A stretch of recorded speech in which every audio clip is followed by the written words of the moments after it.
যাকে ভালোবাসি, কষ্ট হয় আমার, তারপর আমি তাকে ছেড়ে দিলাম, জানি সে ভালো থাকুক, আমার বাবা মাও খুশি থাকুক। তো এখানে দেখি যে সেও ভালো নাই, আমিও ভালো নাই, আমার বাবা মা অবশ্যই ভালো, কারণ আমার বাবা মাকে আশেপাশের মানুষ এইসব উসলে দিলাম। আমরা সারা গ্রামের মানুষ সোহাগের পক্ষে থাকবো, সোহাগকে আমরা বিদেশ পাঠাবো, প্রয়োজন হলে ইউরোপে পাঠাবো। আমরা সবাই মিলে যদি চেষ্টা করি সোহাগকে বড় লোক করে ছাড়বো।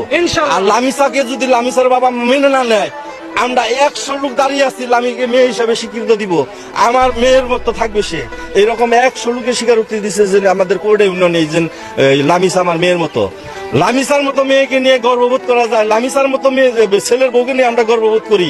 সে যেই কথাগুলো বলছে, এক ইজ্জত আমি কয়জনকে দেখাবো? তার বাবা মার কোনো ঘৃণা নাই, যার কারণে তারা সোহাগকে এইভাবে জেল খাটাচ্ছে। মেয়ের এই কথাগুলো তারা নরম হচ্ছে না। আমরা চাই সোহাগ মুক্তি পাক। সোহাগকে আমরা প্রয়োজনে ইউরোপে পাঠাবো। সোহাগের যে শ্বশুর অহংকারী নুমান, তার চাইতে বড় লোক করে ছাড়বো আমরা সবাই মিলে যদি চেষ্টা করি।